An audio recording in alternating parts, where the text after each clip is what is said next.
Je voulais vous demander combien de temps avez-vous mis à finaliser vos recherches On a mis 3 ans. Pour la fécondation in vitro. Hein. Oui. Ouais, on a travaillé 3 ans avant de réussir. Ouais. C'est non non, ça va, non? Pas trop mal, mais non, je sais pas. Pour une telle étape, c'était pas mal. Tu veux, Anthony? Après, quelles sont les principales difficultés techniques que vous avez rencontrées et comment vous les avez surmontées? Eh bien, la première chose, c'était que d'abord, il fallait repérer les ovocytes dans l'ovaire, déjà, savoir les ponctionner, parce qu'au début, d'abord, on le faisait sous anesthésie générale, on faisait par célioscopie.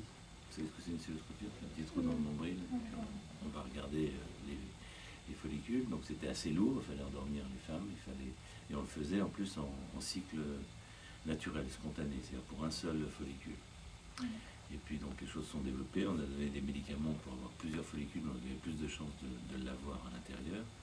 Et puis ensuite, on a fait par échographie, puisqu'on le fait par une sonde met dans le vagin. On est juste à côté des ovaires, comme ça on peut les fonctionner. D'accord. Donc on a évolué, on a évolué comme ça. Votre question initiale c'était?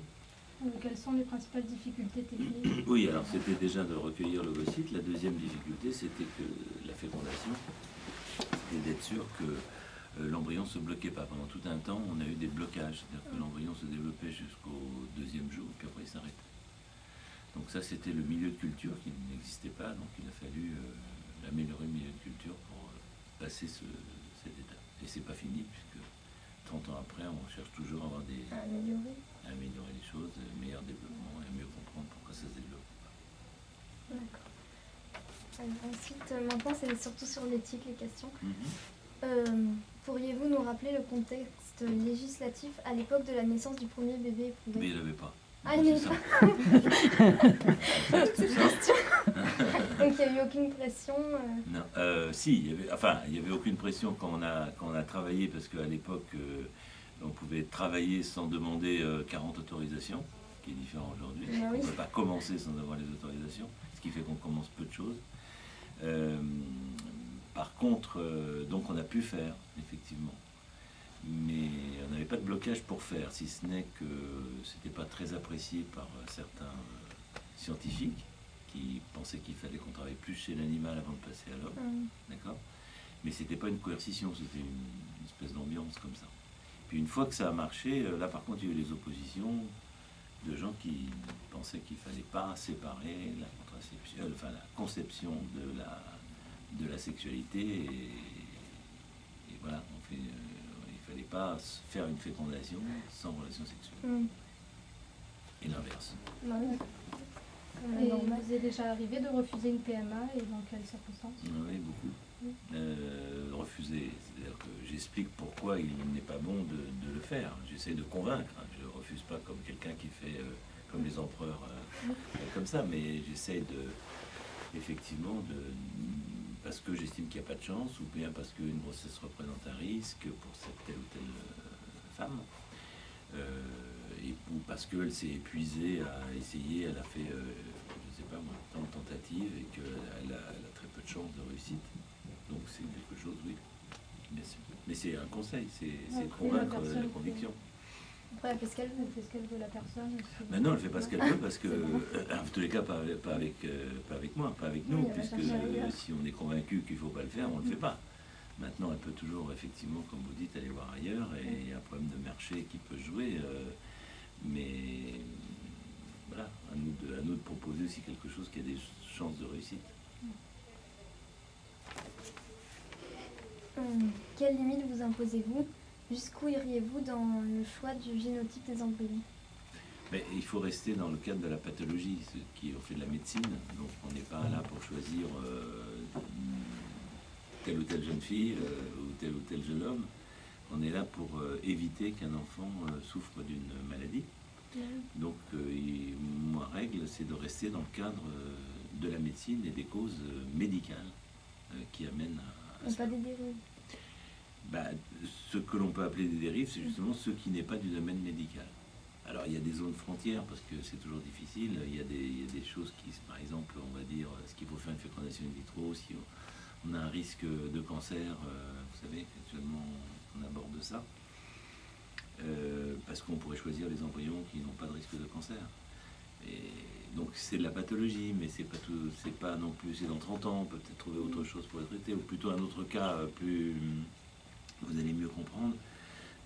Par exemple, faut-il préserver les ovules d'une femme jeune parce que quand elle se dit ben, j'ai pas trouvé de prince charmant, j'ai 32 ans et c'est pas peine que je laisse passer le temps, je sais pas ce qui va, ça va devenir quand j'aurai 40 ans et à ce moment-là je serai content d'avoir des ovules de 30 ans. Voilà, donc il y a des zones où c'est plus difficile, d'accord, on est dans des zones à discuter. Mais disons que le gros de la troupe de nos préoccupations, c'est les problèmes pathologiques, là où il y a des difficultés, où il y a des risques particuliers à concevoir des enfants. Parce qu'il y a un risque génétique, par exemple. Et il y a des différences de législation selon les pays? Oui, oui, il y a des pays d'abord qui n'en ont pas, déjà. Il y a des pays qui ont des législations, on va dire, permissives, et d'autres qui sont restrictives. Alors soit sur des problèmes de recherche, comme en France où la recherche sur l'embryon est très cadrée, même plus que cadrée, elle est même interdite aujourd'hui, mais elle est en train d'être discutée. Ou bien sur des applications, puisqu'il y a des pays qui acceptent des pratiques comme par exemple ce qu'on appelle les mères porteuses et d'autres qui ne les acceptent pas, de même que pour l'interruption de grossesse jusqu'à 12 semaines, 20 semaines, enfin, ça varie. Donc il y a des histoires, des cultures et des pays qui tranchent différemment. Vous êtes en accord avec les lois françaises? Pas toutes, en particulier pas celles qui concernent justement la recherche, parce qu'on a besoin de faire de la recherche pour améliorer les techniques. Donc ça, non, je trouve qu'elles sont trop restrictives actuellement. Et si vous me posiez la question aussi, on ne pourrait pas refaire Amandine aujourd'hui. En un mot, il y a trop de barrages. Et donc il faut qu'on réussisse à alléger la situation pour qu'on puisse travailler. Maintenant, après, sur les pratiques proprement dit, ouais, dans l'ensemble, on reste dans un cadre médical. Bon, après, on peut discuter aujourd'hui, on discute beaucoup de l'anonymat, vous savez, dans le cadre du don de gamètes ou de spermatozoïdes, vous avez suivi ça un petit peu? Ouais. Donc voilà, donc c'est des discussions, mais enfin, je trouve que là, il y a un cadre éthique. Le cadre éthique en France est assez correct, en tous les cas. Le cadre scientifique ne l'est pas. Est-ce que la loi de bioéthique a changé grâce à votre découverte? Ben, c'est-à-dire qu'elle a surtout été créée après la découverte, parce que c'est ça qui a entraîné ça. C'est-à-dire qu'on s'est rendu compte, et le président de la République de l'époque, puisque la naissance c'est 82 et la création du Comité national d'éthique c'est 83. C'est juste un an après. Donc François Mitterrand, qui était président à ce moment-là, a créé le Comité national d'éthique parce que, bien sûr, tout le monde percevait les dérives que vous évoquez, diverses et variées. Enfin, voulait un comité où il y ait une réflexion qui soit menée parallèlement ou en amont de ce qui allait arriver. Donc après, on est passé de l'éthique au droit. On a 10 ans plus tard, 5 000 ans, il y a eu un encadrement législatif. La loi est donc est née en 94. Voilà. Une dernière question? Une dernière? Allez, une chacune.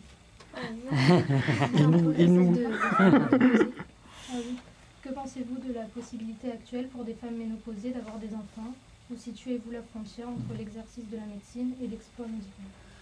Eh bien, justement, la limite, elle est dans la loi française, à la différence d'autres pays qui n'en ont pas. C'est-à-dire on peut faire toutes ces techniques dans l'âge normal de la procréation, ce qu'on appelle l'âge physiologique.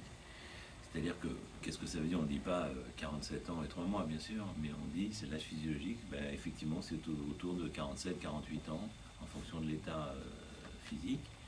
Et parce qu'on sait que dans la nature, il y a des femmes à cet âge-là qui ont des enfants naturellement. D'accord? Il n'y en a plus beaucoup, mais il y en a quand même. Donc on est autorisé à faire dans ce cadre-là. On ne dépasse pas ce phénomène naturel, on va dire. Ouais, je pense que et moi, je vais vous poser une question à propos de la FIV. À partir de quel stade pensez-vous qu'on peut parler de vie humaine chez l'embryon? Ah, alors là, c'est un problème de définition. La vie, elle existe même avant l'embryon, elle existe au niveau de la molécule, de l'atome. Vous descendez plus bas, il y a de la vie. Hein, et même après la mort, il y a de la vie. D'accord? Donc la question en fait que vous posez, c'est quand est-ce que commence la personne humaine? C'est pas la même chose que la vie. Donc la personne humaine, ça c'est un phénomène bien complexe. Depuis que le monde est monde, il y a eu beaucoup de positions différentes. Si vous me posez la question pour moi, c'est qu'à cette phase de tout début, avant l'implantation, donc avant les 6 jours où ça va déjà faire corps avec la mère, selon le regard qu'on porte, le projet va être différent. Mon téléphone va être différent. Donc l'embryon est constitué de cellules humaines, donc il est effectivement humain. Il a une vie, ça c'est vrai, mais la personne par contre c'est autre chose. Et que, si vous voulez, il y a une conception qui considère que la personne est constituée dès la fécondation, c'est la position de l'Église catholique, et puis il y a une position, même d'ailleurs dans l'Église catholique, qui était une position de l'âme arrivée un peu plus tard, donc il y avait une conception différée. Et puis aujourd'hui, avec les connaissances scientifiques, il y en a qui pensent que ce délai où arrive l'âme, enfin sans justement faire référence à l'âme, c'est plutôt le moment de l'implantation, ou bien plutôt le moment où apparaissent le système nerveux, le cerveau en particulier. Donc je pense que, si vous voulez, tout dépend en fin de compte du projet de l'homme et de la femme qui sont à l'origine de cet embryon. S'il y a, donc dans ce sens-là, je reprends la phrase du Comité national d'éthique, qui est de définir l'embryon comme une potentialité de personne. C'est potentiel, mais pour cela, il faut tout un tas de choses. Donc ce n'est pas une personne, mais ça peut le devenir. Donc et tant que ça ne l'est pas, ça ne l'est pas. Voilà. D'accord. Merci. Merci beaucoup. Je suis désolé de vous avoir boosté comme ça, mais... C'est pas grave. Je prends ma valise.